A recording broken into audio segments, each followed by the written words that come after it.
Well, I'm pleased to welcome back to the show Mr. Chris Fisher. Welcome back, Chris. Thank you, Alex. I just got done drying everything off only a few moments ago. Well, we missed you, man. So it's story time. I need to stay a while and listen. Yes, and first of all, thank you to Morgan for filling in. I, at the last minute, had to jump out when I realized that my laptop had got soaked and I didn't want to turn it on. And so I told Alex, you got to find somebody to fill in for me. All right, so I was setting up to go camp out in the woods, brief story, and I wanted to get out to the woods and get set up in time for the show. And so I was in a bit of a rush, and I thought, because I'm an idiot, I thought, hey, it'd be a great idea is I'll do some updates on this laptop. And I've got this really old 2013 MacBook that runs Arch Linux, by the way. And so for me, it's like this thrill to boot it up about once every 6 months and see if, when I do an update, if the installation explodes or not, right?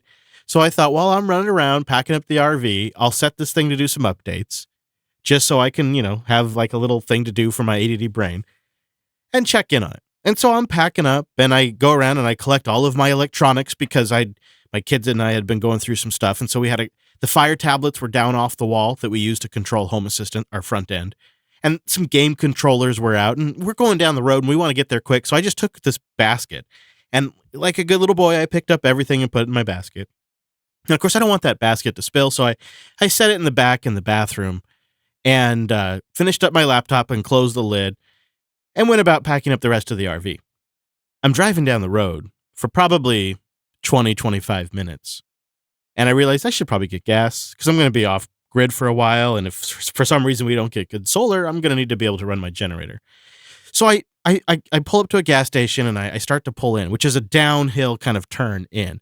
And as I pull into the gas station and begin to decline down into the parking lot, I hear like a wave sound behind me. I'm like, is there a noisemaker on? And I turn around and look over my shoulder, Alex, and I see this wave of water coming down the middle of the hallway of my RV.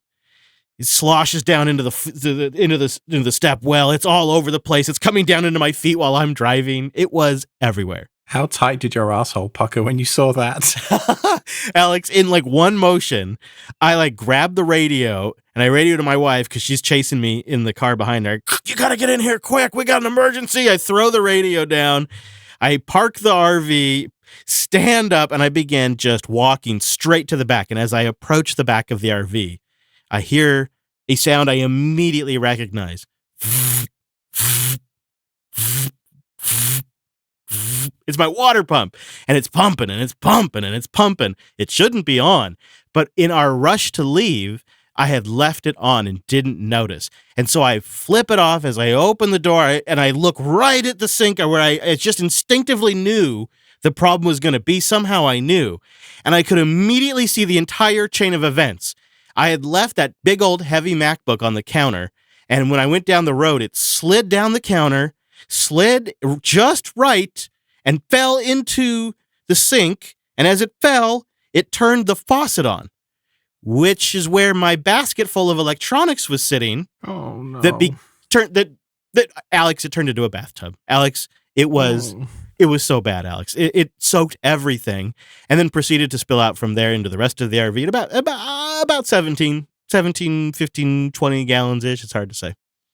Yeah, got the laptop, got all the Fire tablets, got the game controllers, got all the charging bricks, everything. Not to mention, flooded the RV. I had to act quick, and so thankfully I was able to position the RV in such a way that it kind of tilted it so I could just get all the water to pour out into one direction. And then I just spent like 2 hours drying it up. And then we moved out to our spot in the woods and then spent another couple of hours trying to dry it all out. I lost a lot of devices. Jeez. A lot of good devices died that day, Alex.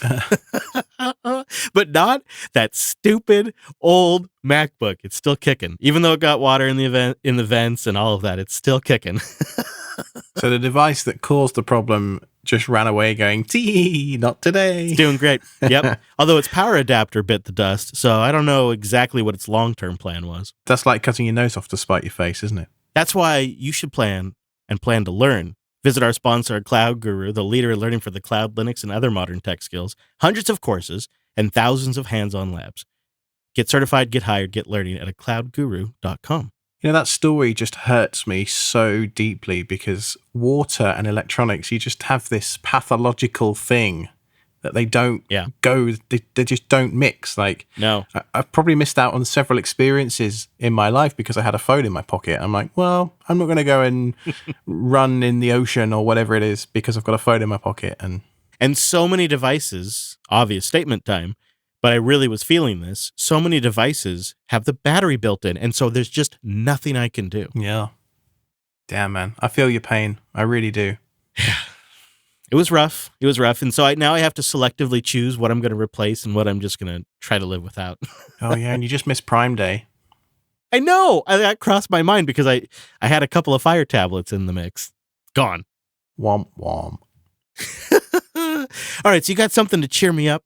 Well, I was watching YouTube the other day, as is often the case in my household, and I was watching a video by Techno Tim, and he did an Authelia introduction. This is a single sign-on service that basically allows you to have one login cookie get set, which then allows you to log into all of the services that you select through a set of rules that you configure to say, right, if I want to access Nextcloud, as long as I've got this token set, then I'm all good. And then you could do it for a wiki or any of the services that are running on your system. And the really nice thing is it's configured with a single line of Docker Compose configuration. So you just add a single line to declare that you want to use Authelia as what's called a piece of middleware in the traffic configuration. And you're good to go, and that's it. I see. So it is, first of all, we should mention it's open source. And it essentially takes authentication requests using Nginx and provides the authorization for those authentication requests. Yeah, not just Nginx, it supports traffic as well as a bunch of others.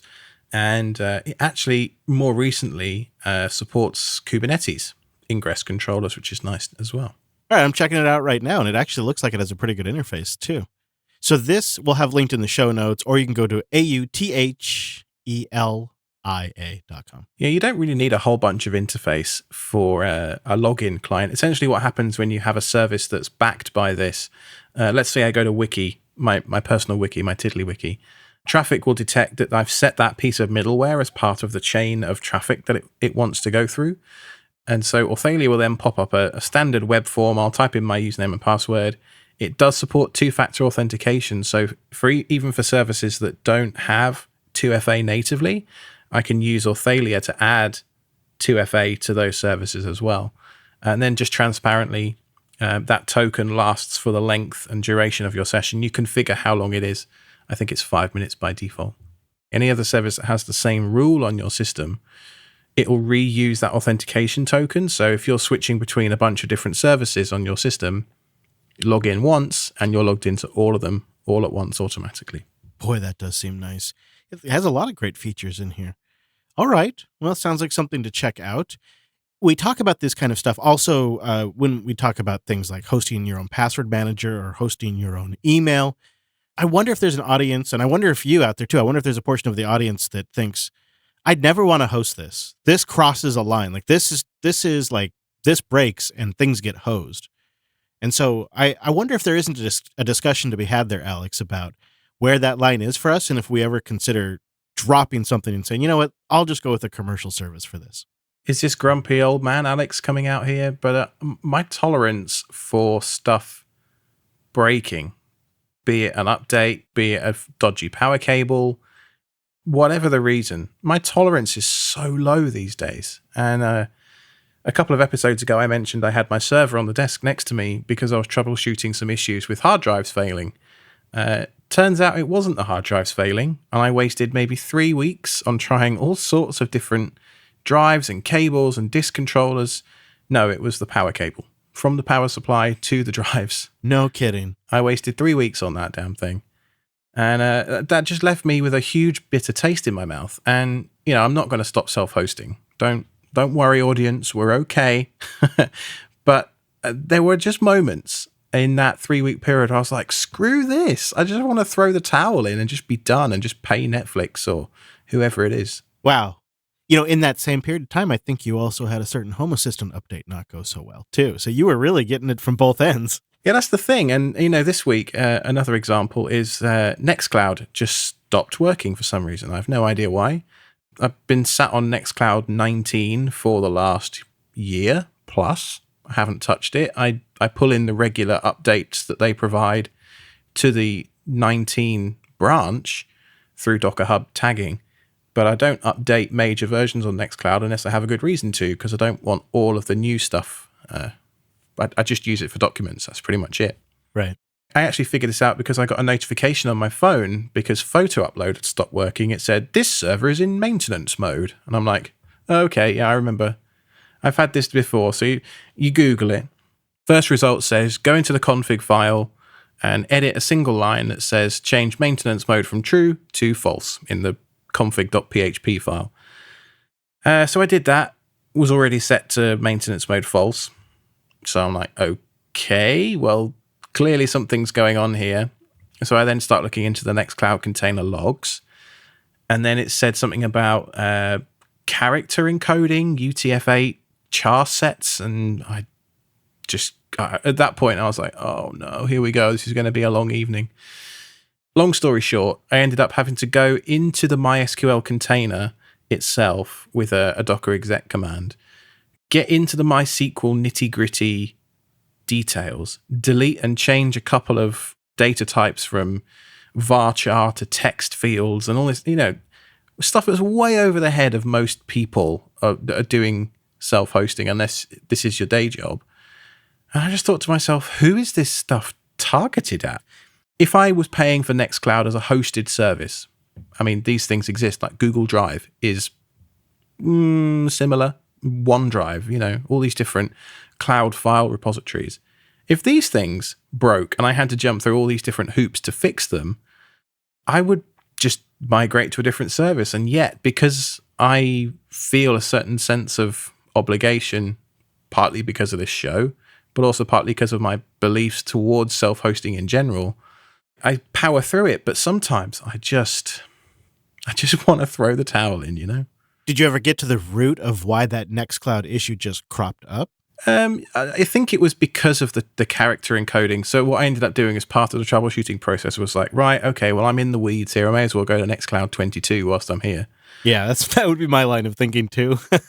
Yeah, and then I thought, well, it didn't start because I thought, some database schema changes have probably happened and it's just not tested properly on 19. Okay, fine.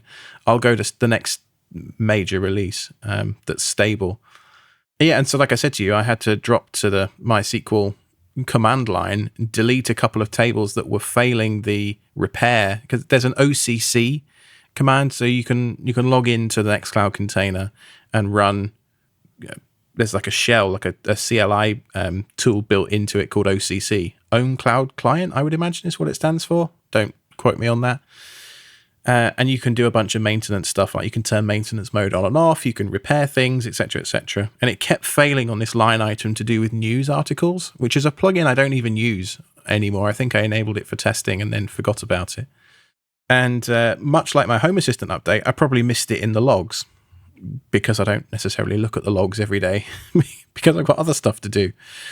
And once I deleted the news, once I'd gone into the correct database table and then deleted the 3 or 4 lines that were causing the schema migrations to fail, then the upgrade proceeded and it was all fine. But it took me a couple of hours. I've had those moments where I thought maybe like a server was dead and gone, and I thought, I don't know if I ever want to rebuild this. Mm-hmm.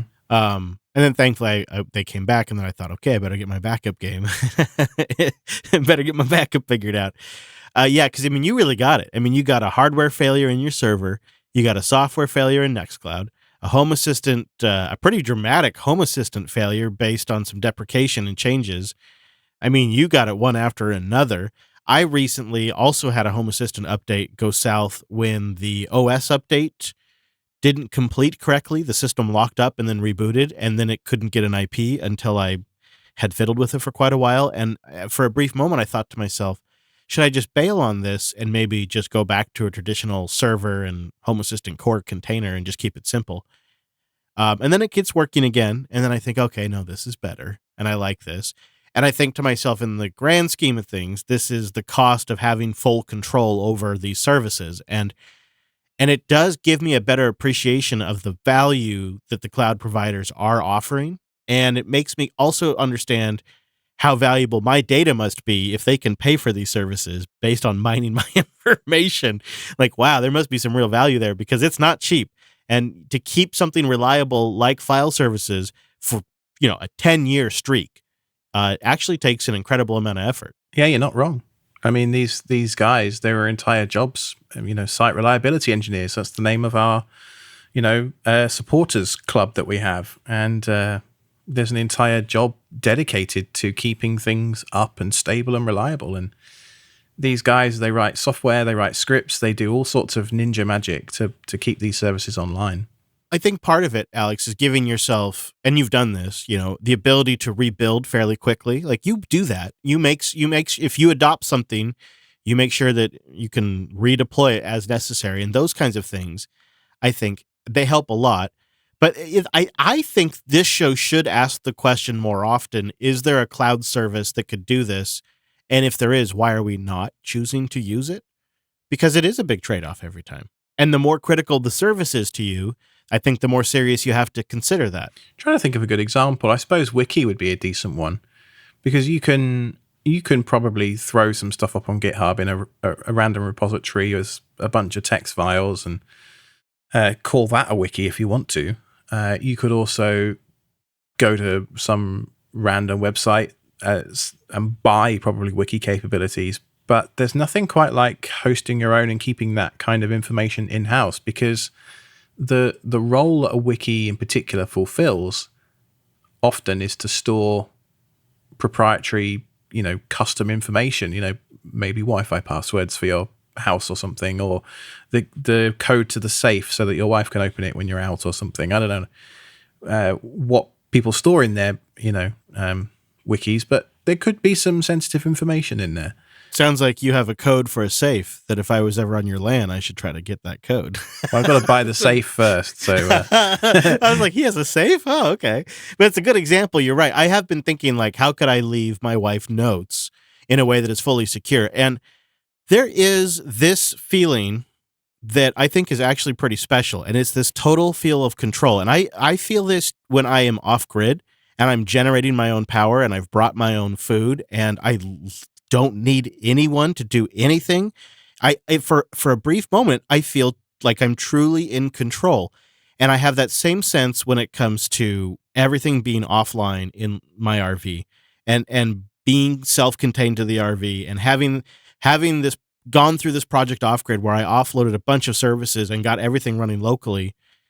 When I get access to that stuff, it's like this feeling of confidence that we get so sparingly now with so many cloud services that are integrated with our mobile devices or integrated with commercial desktops.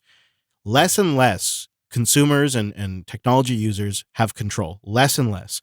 They have less control than ever of modifying their devices, of controlling their devices, or even determining who has access to their data or if it can be scanned or any of that. And so when we have these areas we can actually exercise that control, we have to keep doing it or else it will go away. If there's no users of these self-hosted services and if there's no market demand for this control, eventually the developers and the companies that serve that niche will dry up. And so it's like you have to always be looking like, where can I exercise that control and where does it matter the most? And that's kind of where I've come down on it. It's like, okay, this information, like secret stuff I want to give my wife, that is always going to be on my LAN. Like I'm just never going to put it anywhere else. And thankfully, I've come up with a little system where it's just some markdown files. It's really simple. It's not a big effort to actually do it. You are right. There are an increasing number of companies doing stuff for this marketplace. Tuya, we talked about it last episode with Morgan, have announced a native Home Assistant integration as part of their product line. So these things are happening, and you see, what's his name, Linus Sebastian, has just bought a new house, and he's talking about how he's going to implement smart dampers in every room, so he's not air conditioning every room, and how there is lots of proprietary services that could do this stuff, and how it's just all so overwhelming. And I think that's largely what I'm feeling too. It's just a bit overwhelmed by the amount of stuff I could do. It's not even necessarily just when stuff breaks. It's that feeling of once I put my daughter to bed or something in the evening of, okay, I've got a couple of hours before I go to sleep now. I don't want to just sit and veg and watch cartoons necessarily. I'll do that whilst I'm doing something else. But what out of my huge long list of ideas that I've got should I pick? And, I can't be bothered. I'll just watch cartoons. What I've been doing is like the really simple stuff. I went through my Home Assistant dashboard and I chose like individual icons for each entity. So each light bulb has like a unique light bulb icon. Really just slow kind of paced work while I was watching Rick and Morty. And so it's like not very high cognitive load, but I can sit there and fiddle with something. And then the other thing that I did recently, it was one of those moments where I was like, I don't need to build something complicated here. I could just get a couple of window fans off of Amazon that have manual controls, plug them into some smart plugs, and I could have some set to input and I could have some set to output. And then I could just set up automations to turn the smart plugs on and off. And it was one of those moments where I was like, I could just do something very simple for cooling, and it would probably take me 35 minutes to set it all up. And I was so down in the weeds with all of these things. Like I could build a new virtualization backend, and then I could set up individual host OSs and then put containers in there. Like I was going through this entire thing about how I wanted to rebuild all of the infrastructure. And then I thought, what else I could do is I could just spend 30 minutes doing this tonight, and I'll spend 30 minutes doing that tomorrow. And over a couple of nights, I got it all done. If it works, it ain't stupid. Linode.com/SSH. Go there to support the show and get $100 in credit on a new account. Linode is our cloud hosting provider. When we're building something that we want to experiment with, we do it on Linode. There's a lot of quick ways to deploy. They have 11 data centers to choose from. They have crazy fast network connections and a whole range of types of servers. So if we want something simple, we'll get like a $5 a month system. But sometimes we want some dedicated CPUs or GPUs. They have a lot of choices. Roger wrote into the show to say that he used Linode to replace Zoom with something he can host himself. He says, along with just about everybody else, the Milwaukee Linux users group had to go to virtual due to COVID-19. And as you might expect from a group of Linux users, they weren't a big fan of using Zoom. They wanted to use Jitsi. So they looked around at different providers and they chose Linode. They picked the $5 a month machine, and they also chose to do the automatic backup service, so that way there's just backups that are just taken care of. They installed Jitsi Meet on that system, and they're now using it with Nextcloud Talk to do the video calls for their lug, all running on Linode. What's really nice about this too is Roger was able to prototype Jitsi and Nextcloud and try them all out really quickly in environments that are production style environments, so you could really get a sense for how it's going to perform. And it's pretty great because at one point they made a change to Nextcloud just before the lug meeting and it broke. So Roger says they were able to use the snapshots that they got with the automatic backups and just roll it back. So it was basically a non-issue. And then after the lug was over, they were able to continue on with the Nextcloud update. And that's just an example of how you can use Linode, to run your own Zoom instance. Or they also have a one-click deployment for OwnCast, which is essentially a Twitch in a box. You can use it for that as well. There's so many different choices, from hosting your website to their object storage, to like I use it for like a SyncThing instance. Just go try it out, learn something, and experiment with that $100 and support the show at linode.com/SSH. Now, in case you haven't heard, we're getting together in Denver. I'm looking forward to this. And not only is Alex going to be there, but he's going to be our trivia master at the meetup. So you got to come just to say hi to Alex. Looking forward to that. I've been working hard on the trivia questions. I promise you. There'll be a bunch of Linux questions. There'll be some, general knowledge stuff, but there's also going to be some like older, more esoteric hardware questions as well. I've been having a real fun digging out some of these questions. I'm looking forward to that. So we'll have the meetup details. We have 2 meetups actually planned. Alex is going to be at the Denver meetup, but there's also a Salt Lake City meetup on the books. Details are over at meetup.com/Jupiter Broadcasting. And then additionally, in Lady Jupes, my RV, I will have a live tracker, and there will be more details. And if it works out, we'll do a little micro meetup. Could just be, just come by and say hi. And we'll have this embedded web page that you'll be able to view over at colonytracker.live that'll show you right where we are at. It's all in the works right now. Just in this last week, we got the back end set up for OwnTracks to record where I'm actually going to be at. And that's a pretty neat deal, Alex. How are you doing that? Is up on Linode or something? Oh, yeah, of course. Of course. Naturally. Yes. Yeah, of course. Yeah. Yeah, in fact, we just decided to do a dedicated lower end Linode because what we want to do is put a little website on there that has the details and stuff. And then OwnTracks itself is kind of like in multiple components. And so the recorder is a Docker image that you can deploy. And that's like a lightweight backend that stores the location data. And you can publish your location information to it in two different ways, either over HTTP or over MQTT. And then the recorder, as the name implies, records the information and then makes your location data available, which is all completely under your control, via a various set of APIs, some of which can integrate directly into Home Assistant. So you can actually use OwnTracks to provide Home Assistant with your real-time location, which is a fantastic way to control automations. And one way that we use this, not with OwnTracks today, but soon, is when no one is at home, if some of the lights, which always happens, get left on, which never fails to get left on, then if no one's home and a certain amount of time has passed, the lights just automatically turn off. And that's just a simple way to use the automations. Or in the winter, if we're approaching and it's cold, the heating turns on. It's really simple stuff. That stuff that we just don't want to even have to think about. And but the key is getting your location into Home Assistant, and OwnTracks can essentially be that source of information. I'm using it for a live embedded map on a web page, so that way you guys can find me and we can meet up. And I'll be running the OwnTracks client, which publishes that information to the recorder on my Pixel. Yeah, it's so cool that it uses MQTT to do that. Yeah, isn't it? It's clever. It seems like actually a great use of it because you could see how when you have maybe a loss of connectivity, it could queue up, and then when you connect, it can just transmit the bits that were queued while you had no signal. It's really smart. Perfect. It's exactly what it was designed for. Now, my favorite robot vacuum firmware, Valetudo, had a big release last month, and I finally got round to updating it and installing it this week. I'm a glutton for punishment, aren't I? There's lots of stuff breaking, and I still go ahead and install these updates. And guess what? What? Did it break? Well, I mean, no, the updates went fine, but there'd been some changes to how the vacuums get communicated with from Home Assistant. They've deprecated the vacuum.send command, which was what I used to say, hey, robot, go, hoover the bedroom or something. And they've deprecated it for an MQTT publish command. So we're both using MQTT here in wildly different use cases, but I just think that's so cool how it's the same technology.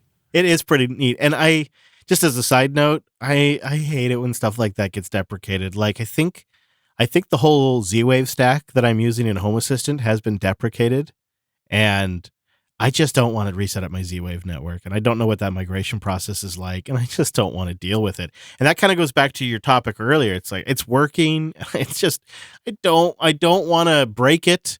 I don't want to have to do anything with it because it's just so part of my infrastructure now. It no longer feels like a separate system. It feels like it is part of my home, and I don't like messing with that stuff anymore. And equally, because it is part of the house, the uptime needs to be as close to 100% as possible. Yeah. And then you have to balance that off against applying updates because it's part of your house. You don't want to not update it for 10 years. I mean, some people would just say, if it's working, leave it. But I keep it up to date because I feel like I want to be compatible with future technology and future functionality. I mentioned to you earlier, I was like, maybe I should rebuild the whole setup and I should base it on virtualization, because the safety that a virtual machine gives me, that's that snapshot capability and that holistic restoring of a system, or taking a copy of it and setting it on a shelf and saying, this is known good. That is so appealing to me. And it feels like it gives me a safety net to what seems like a risky proposition to keep updating all of these systems all the time. That's where I keep thinking, maybe I got to rethink the way I'm doing stuff. And that's where I go down the rabbit hole and go, oh, it's too much. Not right now. Do you use a hypervisor at all for anything? No, right now, the system's built around these Raspberry Pis. There's not a lot of overhead there, so I'm just running containers on Ubuntu LTS on Pi 4. But I would be willing to replace, the 2 or 3 Raspberry Pis it takes to do this with one fairly low energy x86 machine, and then I'd have sort of my choice of virtualizers at that point. Well, good news for you. Proxmox have just had a big release. Version 7 was released on the 6th of July 2021, and it's based on Debian Bullseye, number 11. I'm sure most of you know this bit of trivia, but those of you coming to the Denver meetup might want to pay attention. I might have given a question away there. Damn it. I love it. No, that's good. That's good, because if they're a listener, they get a heads up, and no one else will know. Free trivia question coming your way. Which kids' movie does Debian name its releases after? Maybe you'll know, maybe you won't. It's just the sort of thing you'll have to come to the meetup and find out about. All right. Now, what else is included in this release? They've got a bunch of new versions of stuff. So ZFS is now 2.04.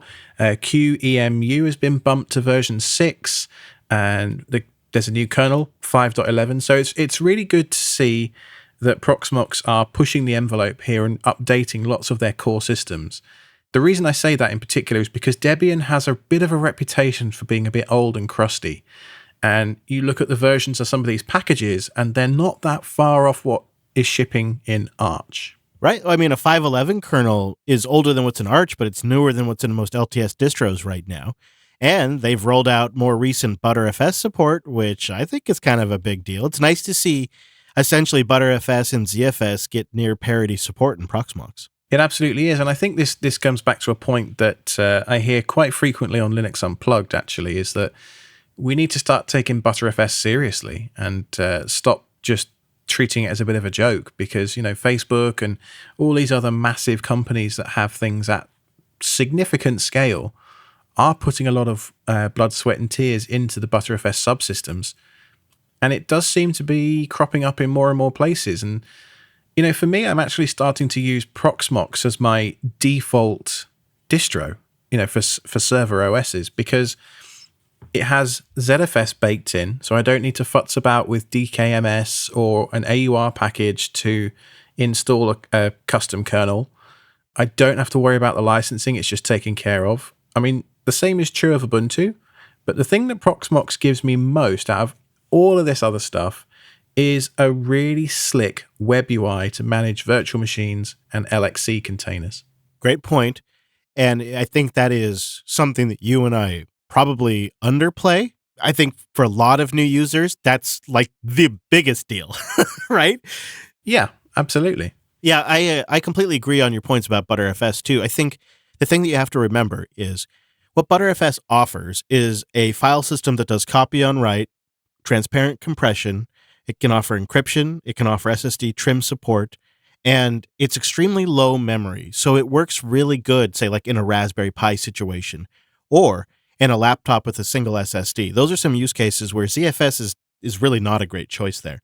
And I really love the combination of the two.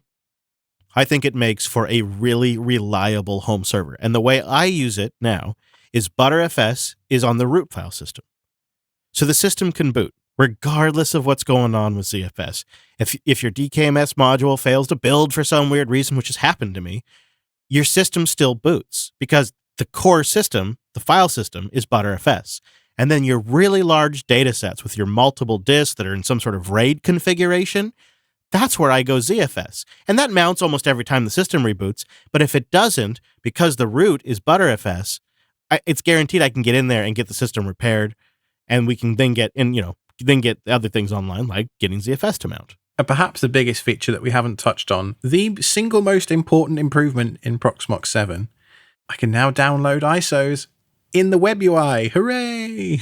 Oh, yeah. Dun, dun, dun, dun. So you give them a URL and it downloads it, or does that mean you can download it to your machine? Both. So what happens is you plug the URL into the little form that says, I want to download it to this particular area of storage. And then at the bottom, this is a really nice feature, it has an optional box at the bottom for you to fill in the MD5 hash in there. So it will automatically verify the download for you as part of its automated process.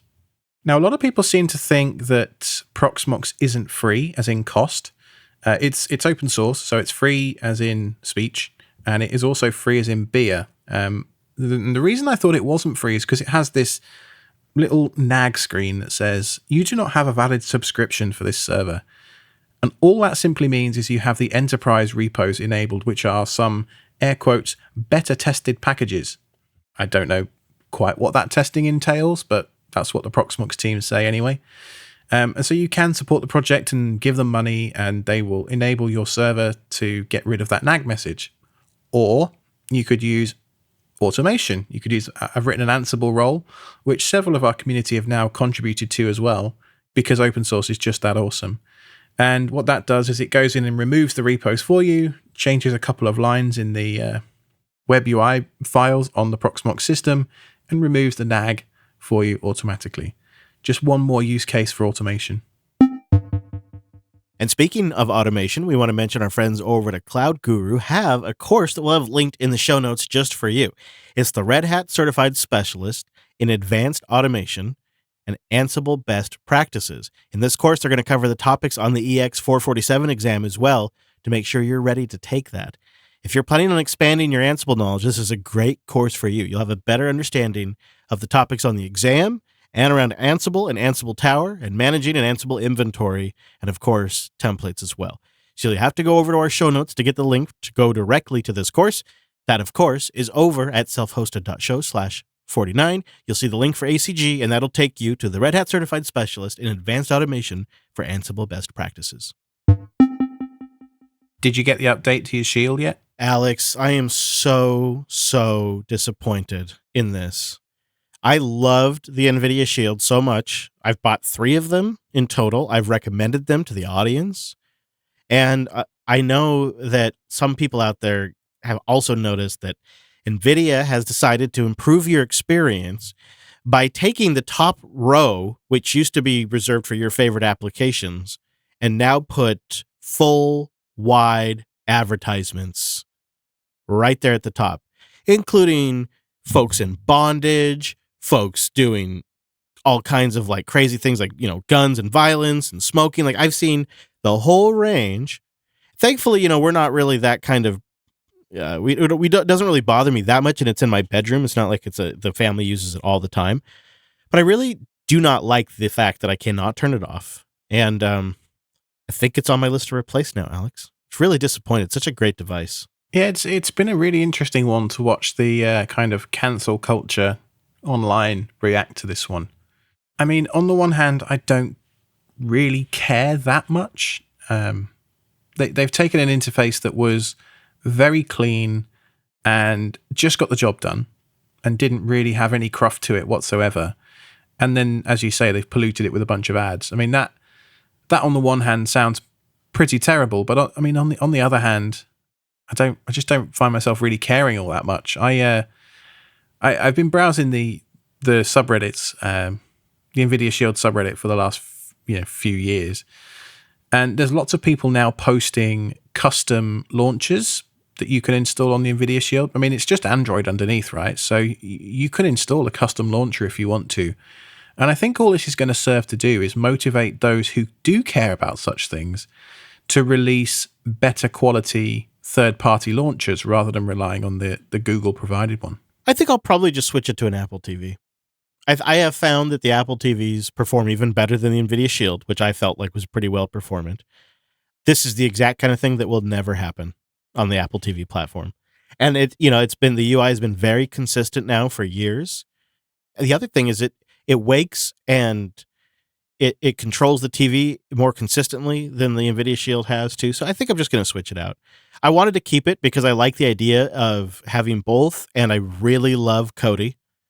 That's a big reason why I keep the Shield, is I really love Kodi. Mm-hmm. But Infuse on Apple TV, it replaces Kodi. In fact, I actually have to say I think maybe Infuse is probably better because it's just a newer app built with more modern technologies, and they've just steadily added the features you need. It doesn't quite have the plugin ecosystem that Kodi does, but Infuse is a really great local file playback, play from your file shares, all that kind of stuff. And it syncs via iCloud to your other Apple TVs. So your settings, you set it up once and and also out of the box supports syncing play status with Plex, and I can't remember if it does Jellyfin, but it's a really good app. And so it does the job that Kodi does. And so I think it's just time I think I'm done with Android TV. I'm going to keep a couple Chromecasts around, and that's going to be it. Well, if there's one thing we've learned from the internet, it's that adverts always make everything better. I mean, YouTube's better because of all the ads. Radio is better because of adverts, right? I mean, I struggle to think of a single example where an advert makes things better. I think I wouldn't have even minded as much if it was only showing ads for services that I maybe have active logins for on the device. Yeah. But it's showing me advertisements for services that I don't have and will never subscribe to. So that drives me crazy. And then I think the other thing is if it was at the bottom of the UI. If they hadn't taken the row of icons and lowered it, and so now you have to navigate down and go, that would have been better as well. What do you make of the argument that the NVIDIA Shield was a premium device? This is quite a pervasive argument on Reddit, that, it's a $200 device. It's a premium device. I've chosen this over something like the Google Chromecast, the new one with the remote that has this same UI, by the way. Mm-hmm. What do you make of that argument? Because to me, I think I kind of agree with it in that, one of the reasons I paid for the Shield, I paid the extra money for 2 of them in this house, was because it was so blazing fast and because I didn't have this stuff kind of rammed down my throat, without asking for it. NVIDIA have just patched this thing for years and years and years, and it's just been very reliable. And like you, I'm left feeling rather deflated about it. Yeah, it feels like a play to get affiliate revenue for stream signups, and it's like they have a user base out there. They're not selling them as much anymore because they're not as competitive as they used to be, and there's cheaper options out there. And I think the Apple TV is starting to eat up some of its market share as well, because I think other people have realized it's a better box as well. And so I think NVIDIA felt, let's monetize what we've got here, because they get some ongoing affiliate revenue from those subscriptions, depending on the deals they work out. That's too tempting, I think, for them to say no to. And I do agree that it is a premium device. It absolutely is. I think $200 is on the cheap end. I think if you buy the first one I ever bought was the one with like the big hard drive and all of that, and the controller. I want to say that was like $300 or something. I bought that box because Roku's and cheaper boxes had that kind of crap. It's one of the reasons I didn't get a Fire, is because the Amazon Fire does this as well. It's rows of advertisement. And so I didn't buy an Amazon Fire. And so I didn't buy a Roku. I bought an NVIDIA Shield specifically because it didn't have this crap on it, right? And so to have them retroactively add that, like, that wasn't the deal, bro. When I spent $300 on your kit, this wasn't the deal. I just hate it. And I think the custom launcher solution is not a bad one, and maybe one I will explore, but it's unfortunate. It's sort of like when people tell you to solve the problems with an Android phone by flashing a custom ROM on there. It's like, come on, man. Yeah, I know you can do that, but most consumers aren't going to do that. They're just not. On that note, Will actually wrote in, and that's why we're talking about this, asking if you could put Lineage on the Shield. And I think that's a pretty interesting idea, actually. I don't think it's supported today, but certainly moving forward, I could see a much more motivated community emerging around this kind of stuff now. I tell you what, if a decent Lineage image showed up for that thing, I'd try it. Yeah, me too. And I mean, even though I just said most people aren't going to, the vast majority of consumers who bought this won't. I'd use it. Now, another option you've got is to replace the tvlauncher.apk via TeamWin Recovery Project to one of the old versions of the launcher that doesn't have ads on the home screen. You'll need to unlock your bootloader to do that, but it doesn't require root or anything like that. Well, David from North Carolina wrote in. He said, I'd love to know a little more details around the solar panels that Alex recently had installed, especially since they seem to integrate with Home Assistant. I've been trying to convince my wife that it would be a worthwhile investment. Love the show and keep up the work. Thanks, David. And I think he's like extra excited because he's from your home state. Yeah, North Carolina. Hey, David, how you doing? Is it called a home state now? I mean, your new home state? Well, is it? I don't know.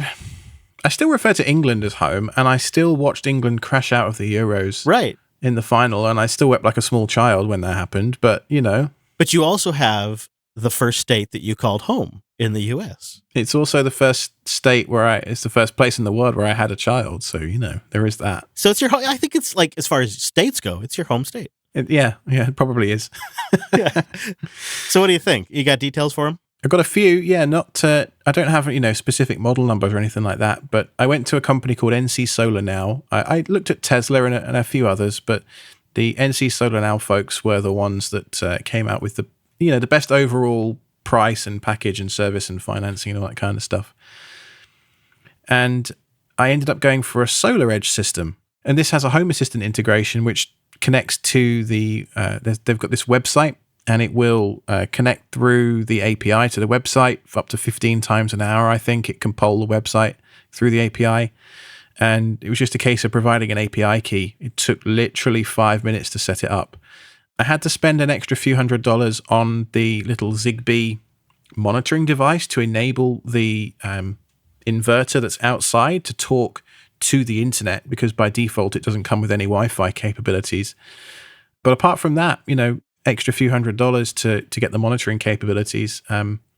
It's been very straightforward to set it up. And not only does it talk to Home Assistant, but the Solar Edge company also provides a really nice dashboard and a really pretty slick mobile app as well. So I've got a little widget on my Android home screen that tells me exactly what my solar's doing right now, which is pretty cool.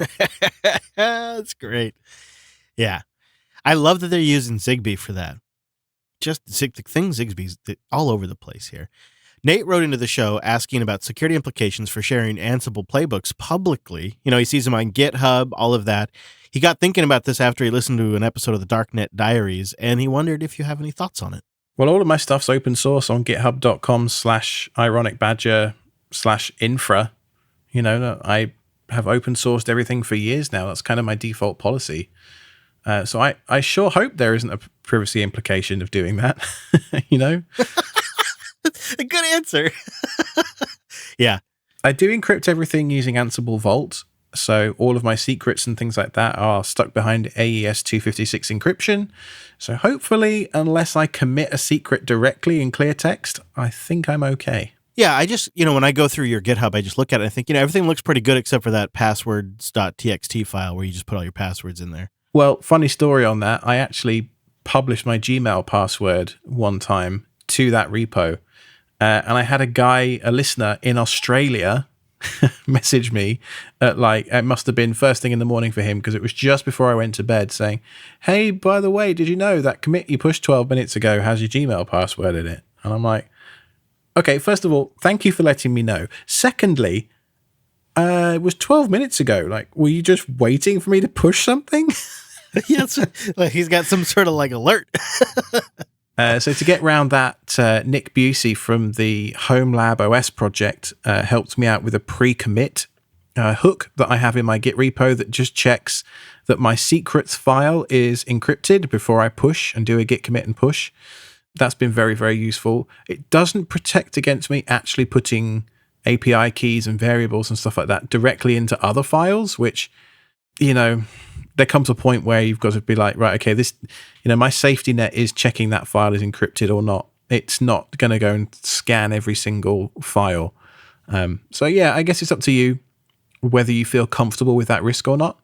And I tend to think that even if you're using a private repo on GitHub, you may as well treat that as a public repository anyway, because one day it will be, whether you like it or not. So, and it really just means, can you stick to a good hygiene with that kind of stuff?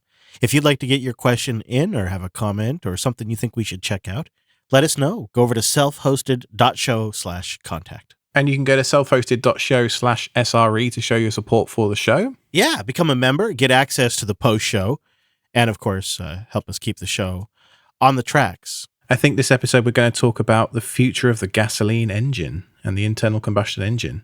Oh, I have thoughts on that. Interesting. Yeah, me too. Now, I was browsing some... I always seem to come up with YouTube on these things, don't I? But anyway, about steam trains the other week, and I found this Union Pacific steam loco called the Bigboy, and this thing is freaking enormous. And it was designed in the early part of last century to get over some of the Rocky Mountain passes because they're just so vast here and the trains are so heavy. And so Union Pacific have actually restored one of these Bigboy steam locos, which is essentially two massive steam locos glued together. This thing has basically two sets of drive wheels and two full sets of pistons and It's just awesome. Just go look it up. Bigboy Union Pacific Steam Loco. And it's going on tour in August around the US. So it's leaving Cheyenne, Wyoming, and going all the way down to Houston, past our beloved Cheese Bacon's hometown of Beaumont. I know he lives in Denver now, doesn't he? Okay, well, so much for that. You could say it's his original hometown, though. So much for that plug. So yeah, it's going up to, I think, through Dallas at some point, and then up through Kansas City and St. Louis. So if you're in the center of the country, by all means, go take some pictures for me, because I'm not going to be able to make that one. But throughout August, it's traversing the country. That does look like an incredible route, actually. We'll have a link in the show notes, so when you go there, they have a map that shows you the route that they're going to be on. Well, it's either side of our Denver meetup, don't you? So I reckon if you were creative with your schedule, Chris, you could probably find it for a day. Our route for the Denver meetup in total is going to be just over 5,000 miles. That's a long way. I drove that myself in 2018. We flew into Orlando, drove up to DC, drove down to Austin to meet you for the first time, and then up to Denver, and that was about 5,000 miles. Woo-wee. We did that in 3 weeks in a car. I mean, it wasn't our house. No, I'm going to be in a land yacht. Yeah, that's for sure. But if you're going to be in the area, don't forget that we have those meetups coming up, and you can get details at meetup.com/Jupiter Broadcasting. Make sure you don't miss the next episode 50. We've got some cool stuff lined up for you, and rumor has it there might be some swag. In the meantime, you can find Alex on Twitter. He is at Ironic Badger. I'm at Chris LES, and the show is at Self-Hosted Show. And thanks for listening, everybody. That was selfhosted.show/49.